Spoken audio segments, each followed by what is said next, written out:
So as we discussed, Anapanasati Sutta is available in Majjhima Nikaya, one of the very interesting sutta where Buddha directly talks about breathing meditation or mindfulness and breathing. So this mindfulness on breathing is one of the widely used meditation technique because of its simplicity and again its ability to take us to very profound states. So as we all know, in this sutta, Buddha explains this whole process in 16 steps. And the first 4 steps covering Kayanupassana, next 4 steps covering Vedananupassana, next 4 steps covering Chittanupassana, and next 4 steps covering Dhammanupassana. So this Anupassana actually helps us to further develop mindfulness, and in a way we are starting with very basics. Say for example, in the very first Kayanupassana section, Buddha simply asks us to be mindful about breathing without telling much detail. Just be aware that at this moment in-breath happens, and this moment out-breath happens. So after that, he asks us to see little detail. So he is emphasizing some details where we are requested to see whether the breath is longer or shorter. So now we are paying little more attention and trying to figure out whether in-breath is longer or out-breath is longer, or whether in-breath is shorter or whether out-breath is shorter. So as a result, our mindfulness increases, and not only that, there is a clear comprehension. Sampajanya going to start. You know this, when we are trying to figure out very minute detail, that is where the shades of Sampajanya, clear comprehension, starts to join with us. Now we don't stop there. We are further requested to see all phases of the breath. So it has some very soft beginning, and then it increases, and then it reaches to its threshold, and then it disappears. And then after a little gap, the out-breath begins. That also starts with a very gentle, soft manner, and then that increases and that also disappears. So this is the typical cycle, and we are requested to see all this cycle. So this is not a easy task in a way, because breath itself is quite very subtle phenomenon, and in order to see its various phases, various aspects, is quite challenging. So you need to have a fair amount of mindfulness to do this, and therefore Buddha asks us to restrain ourselves in these stages. Sabbakaya patisangvedi asasissamiti sikkati. Sikkati, the term sikkati actually emphasizes that we need to be quite restrained in this process, where we are not changing our posture, we are maintaining it properly, we are not breathing forcefully, and we are not allowing the mind to wander. So likewise, we have various ways of restrainment, and we are trying our best to maintain it, so that we are able to recognize various facets of the breath. Now, this whole process actually leads to develop bojjhangas as well. Now, last time we discussed how bojjhanga, the 7 enlightenment factors, are going to develop using Vedananupassana. You know, as in the diagram is shown, Anapanasati can be the entry point to various Anupassana, various contemplations.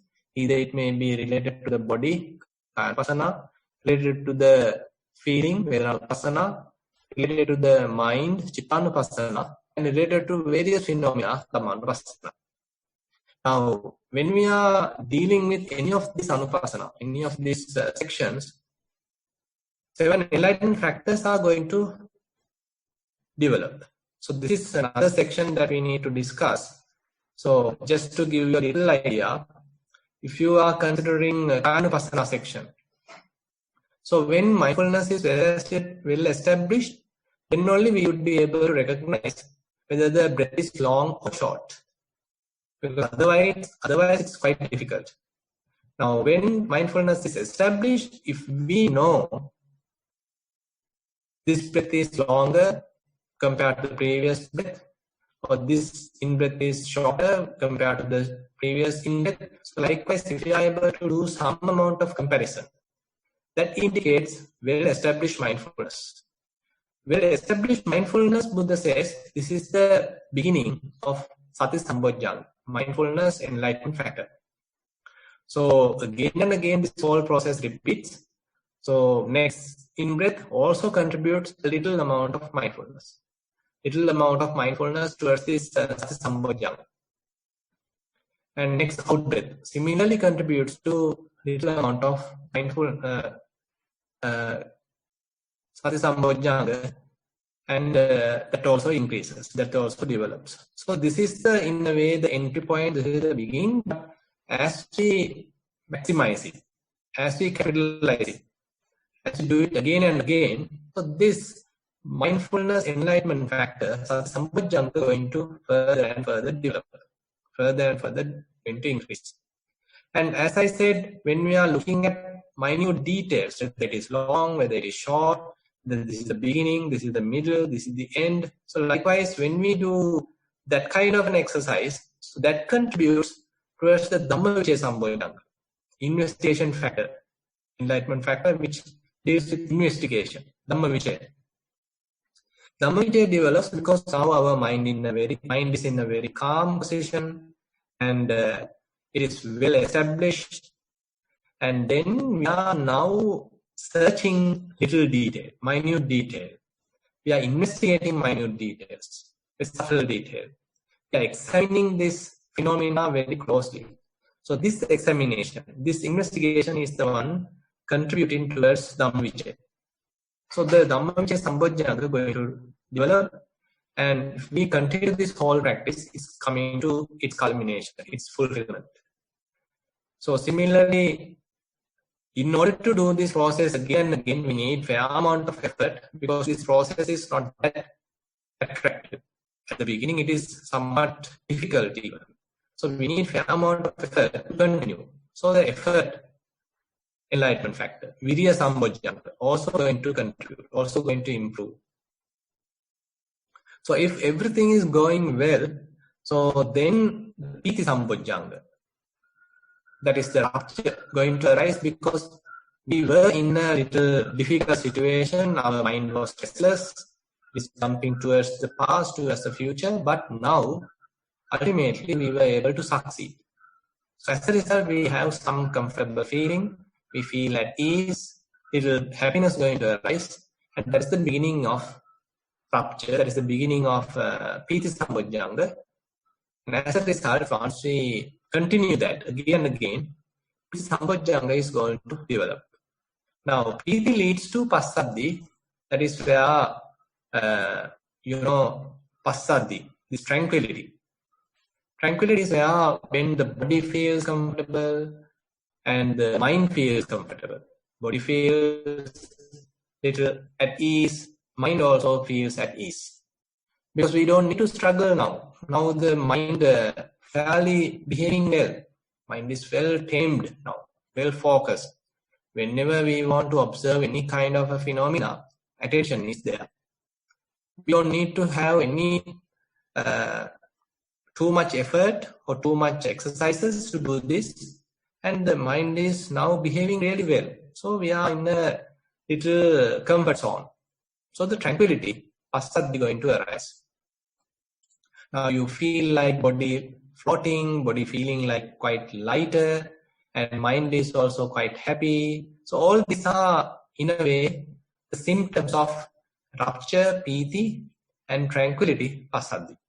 So when the whole body and mind become such kind of a happy situation, comfortable situation, mind easily get concentrated.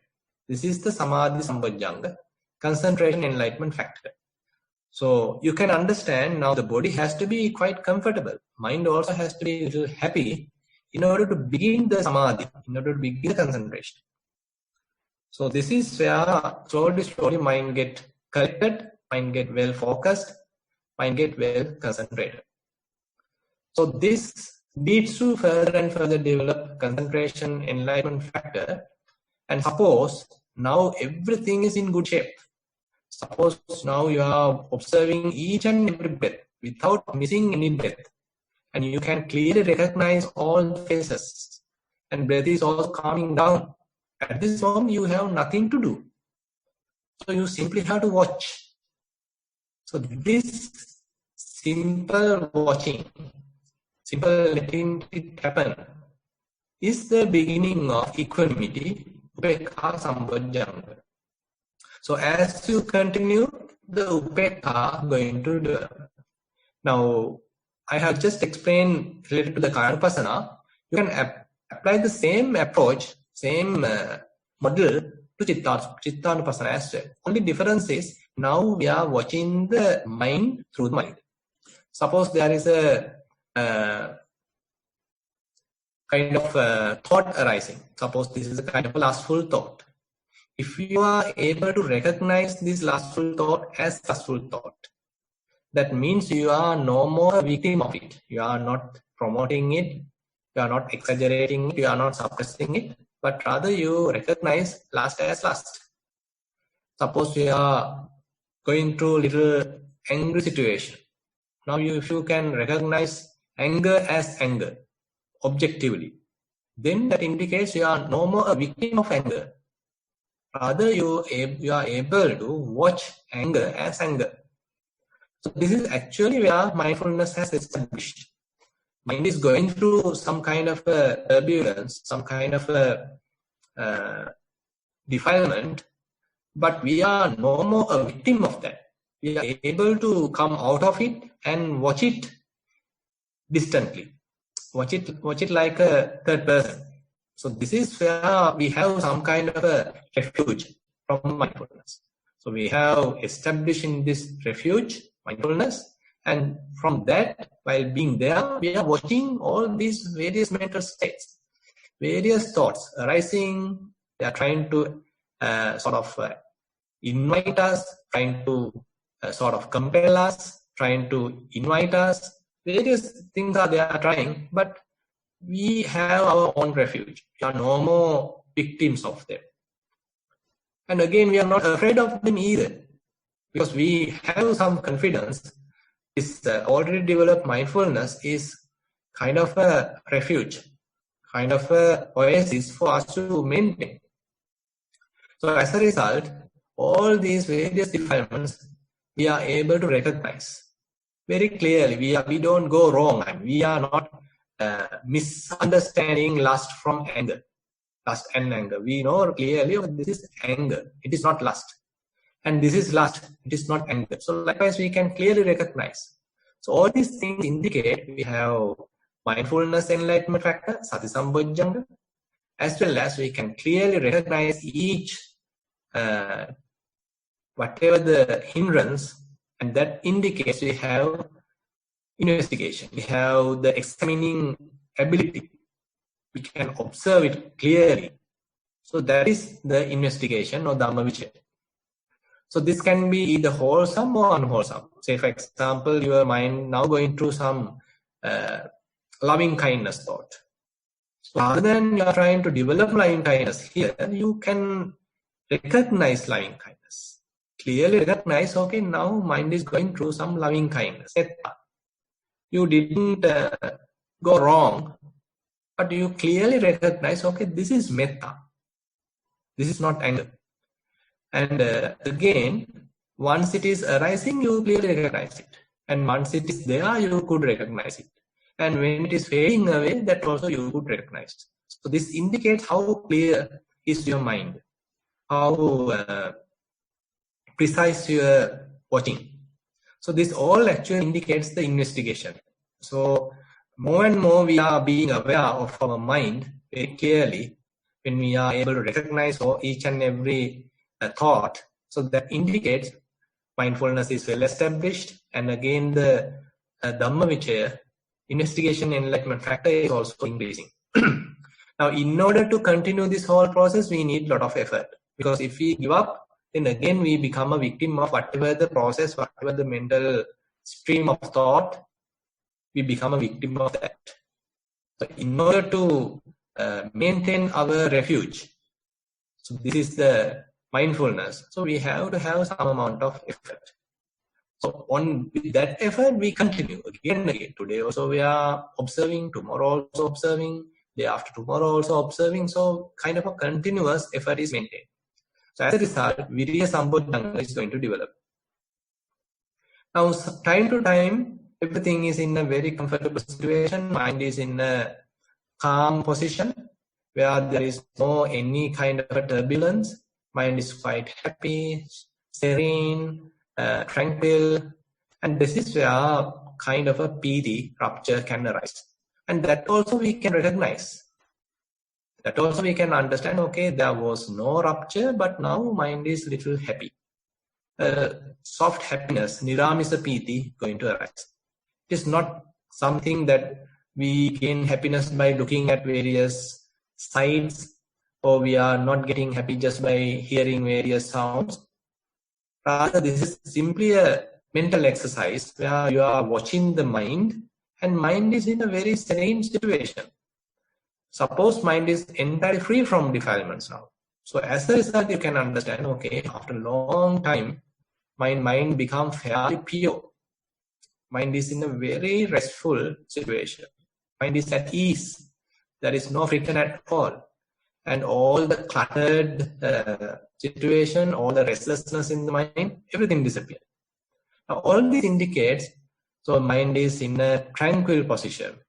And this concentration is little, in a way, we can say different from typical samatha concentration.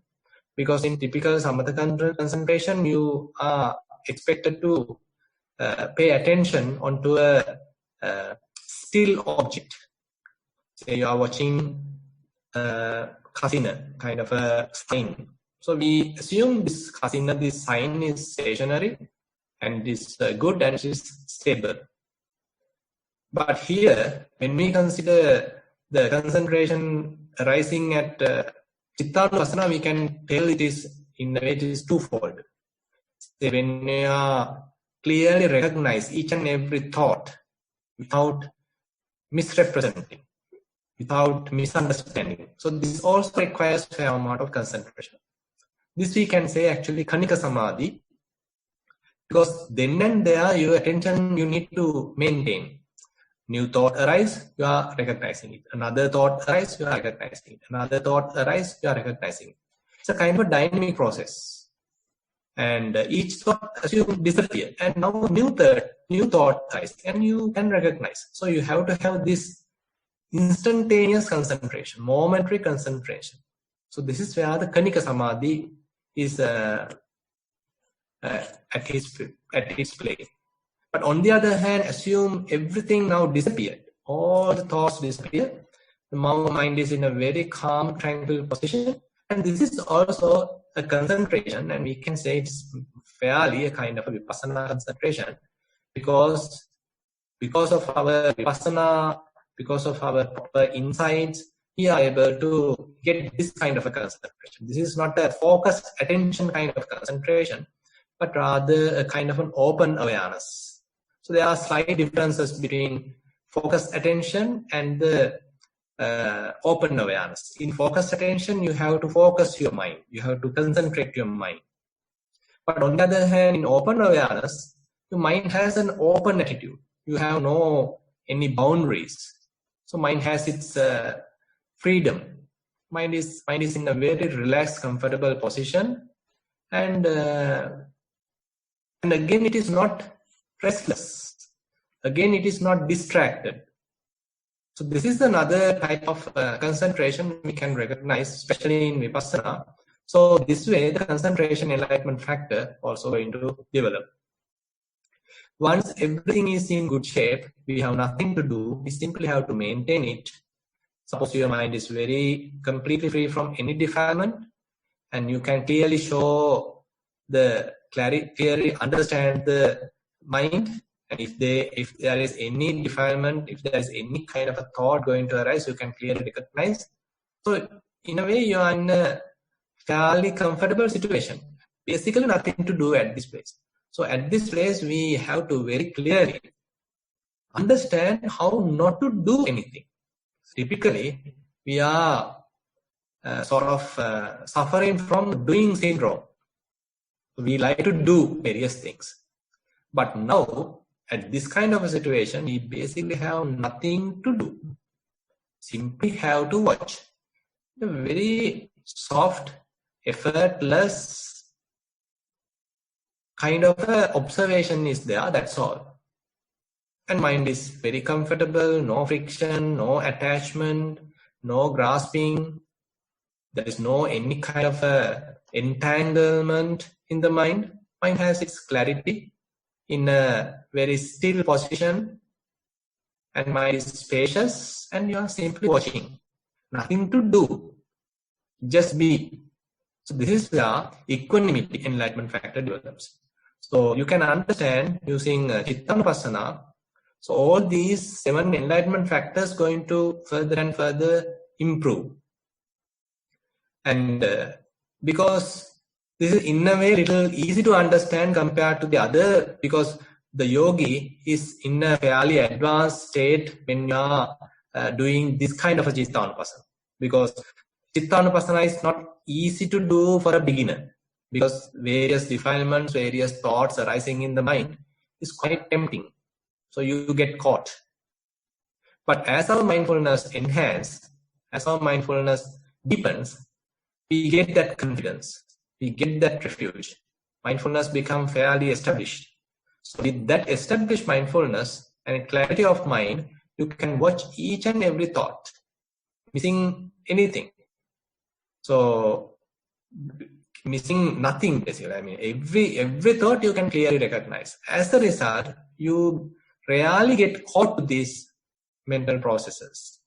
Rather, they become calm down, they become go away, because you have the strength of mindfulness. You have the strength of clear comprehension that further and further improves your spiritual qualities, improves your maturity, improves the ability to maintain such a mind. And as a result, when the mind is in a very comfortable such situation, you have nothing to do, just be. So equanimity going to come to the front. Now, among these enlightenment factors, so various enlightenment factors going to dominate. It is not that all these 7 are at equal position. Time to time, different enlightenment factors come to the front. But more and more you develop towards the Vipassana, equanimity enlightenment factor is fairly strong. It may be little weaker at the early stages, but as your mindfulness and all this wisdom going to grow, equanimity enlightenment factor come to the front. It starts to dominate. Mindfulness is always there, investigation is always there, and concentration is there, only kind of a way. It is not that focused attention, but open awareness. And equanimity is in its best level as you grow your mindfulness practice. So I think I have explained to some extent about how various enlightenment factors develop using Chittanupassana. And if you have any question related to today's explanation, or if you have any question related to your meditation, or if you have already forwarded any reports, so we can start that question and answer session.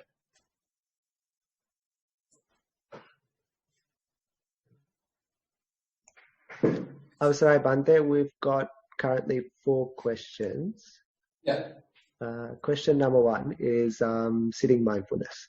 Venerable Bhante, during my sitting meditation, I watch the breath until it calms down, and after a while, I can feel rapture, sometimes a wave or goosebumps-like feeling. When this happens, I watch each sensation. My question is, how do I proceed to calm it down? Much merits for your guidance. That's the end. Chatu, could you repeat the last statement? How do I repeat what? How do I proceed to calm it down? Much merits for your guidance. That's the end. I didn't get the point.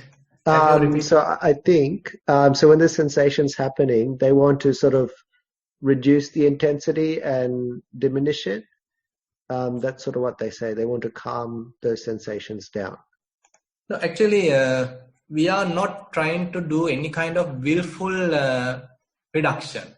So basically, our idea is to observe various sensations as they truly are. We don't need to have any kind of control over them by doing anything willfully, but rather we have to observe them as it is. Now, if we expect that all these sensations to behave in some certain way, so that is wrong attitude. Because various sensations arise due to various causes, and our job is simply to observe them. Now, if we expect a certain pattern, if we expect a certain style, a certain behavior, that is actually wrong.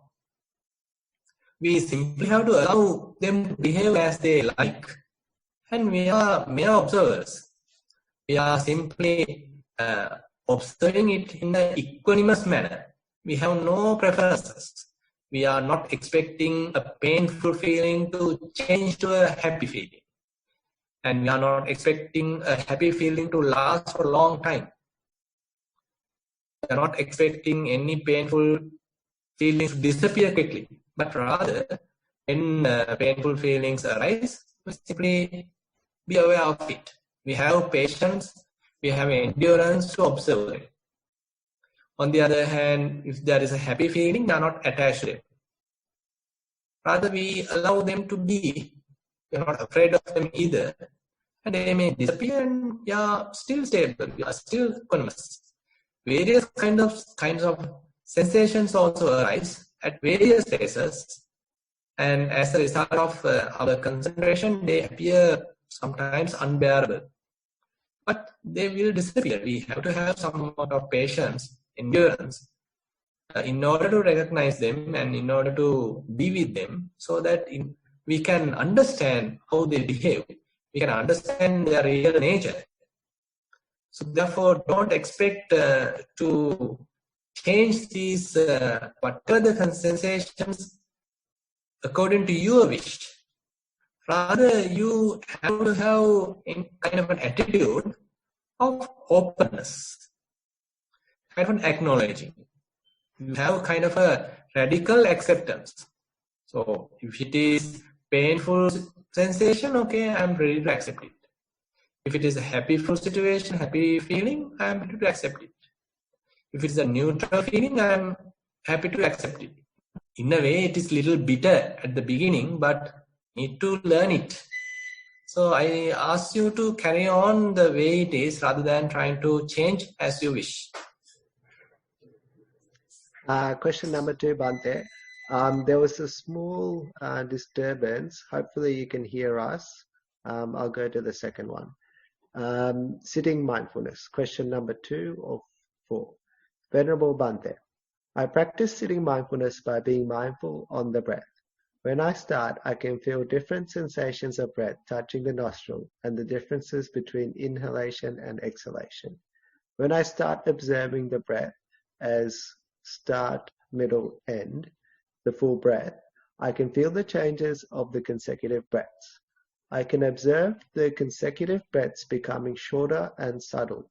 However, there is somewhat different than the steps highlighted in the Dhamma talk. According to the sutta, the long and short nature of the breath comes before the full body sensation. In my scenario, this is the other way around, in that I feel the full breath before the differences of consecutive breaths. Thought of writing down this experience. With metta, that's the end. If you can recognize various phases, beginning, middle, end, that's good. And again, if you can recognize whether this is longer compared to the previous breath, this is shorter compared to the previous breath, that's all fine. But slowly, it starts to calm down, because the calmness process leads to the sort of a tranquility. So therefore, ultimate result is breath going to calm down. When breath calms down, it becomes shorter and shorter, and ultimately it almost disappears. So this is a typical natural characteristic, and if time to time it fluctuates, doesn't matter. You don't need to have any kind of a doubt about it. So rather have an open attitude. So I don't have any kind of a fixed pattern, fixed framework in my mind, expecting breath to behave in that manner. We can lead to the other question. Okay. Question number 3 of 5, sitting mindfulness. Bhante, Thero Saranai. When I do sitting meditation, the breath is quite subtle. Later, it slowly vanishes off. Then I am at a place looking at my thoughts. This happened for many months now. I just keep watching that. I just keep watching what comes and passes by. Didn't go after it. Lately, the thoughts are less and less. At times, I feel like a memory coming in, but like a picture or a photo. When I come out of the meditation, my body feels quite energized. Also, can you please explain what is samatha and vipassana when it comes to chittanupassana? In day-to-day, I feel like at times my eye is like a camera and the children are running around. It feels strange. Correct me if I am in the wrong direction. Much merits, Bhante. That's the end. Yeah. So basically, when it comes to chittanupassana, I mean, we don't need to very carefully analyze whether what is samatha and what is vipassana here. It's vipassana, where recognizing various changing phenomena. It may be mental phenomena, and we are now trying to recognize these various phenomena, looking at them. So we are carefully recognizing them, investigating them. We watch them objectively. So this whole process, therefore, we can say it is vipassana. But on the other hand, if you like, you can say, okay, I have clarity of mind in order to do this. So kind of a calmness is available. So all these have, in a way, kind of samatha. But I mean, calmness, samatha, vipassana go hand in hand. We don't need to have a very thick boundary line. Question number 4 is a general question. Dear Bhante, I have a friend who is suffering from depression. They are not Buddhist, but are interested in spirituality. Do you have any advice to help them with metta? That's the end. Yeah, actually, they may have sort of a obsessive thought going on again and again. So you may have to make him somehow exit from that thought process, kind of escape from that thought process. When we are some kind of a depressive thought pattern, so ultimately we get obsessed, we get depressed. So ultimately it's difficult to come out of it. So it's a kind of a sad situation, because we are the ones ultimately going to be victimized to this our own kind of thinking. One option is that you can get the help of talented. So some typical medicine is also available. You can get a help of a psychiatrist, and he may give a kind of little different medicines, and as a result, this person would be able to come out of this depressive state. And on the other hand, you need to convince this person that he has to see a doctor, he has to get some help from the others, he has to trust the others, and because unlike the other physical ailments, these mental illnesses are, say your leg is broken, hand is broken, I need to consult a doctor. But on the other hand, when we go something wrong in our mind, and we think we have no problem, we think we are correct, we are normal.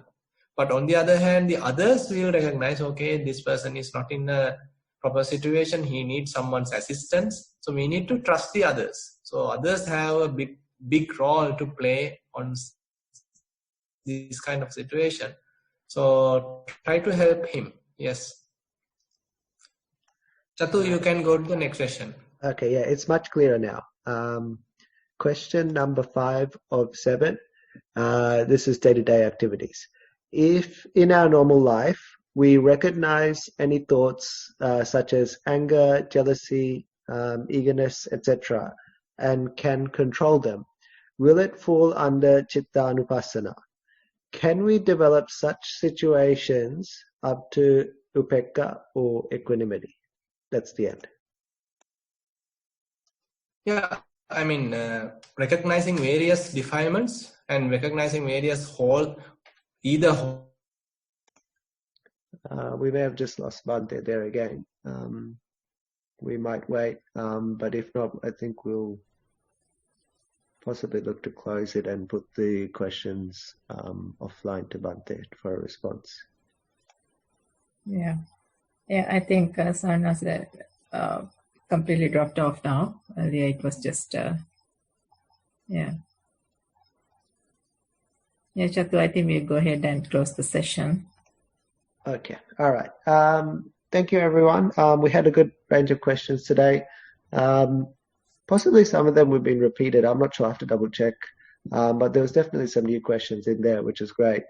There's also a good range of them, walking, sitting, and general questions. So look, thank you to everyone who's joined for participating and putting your valuable input.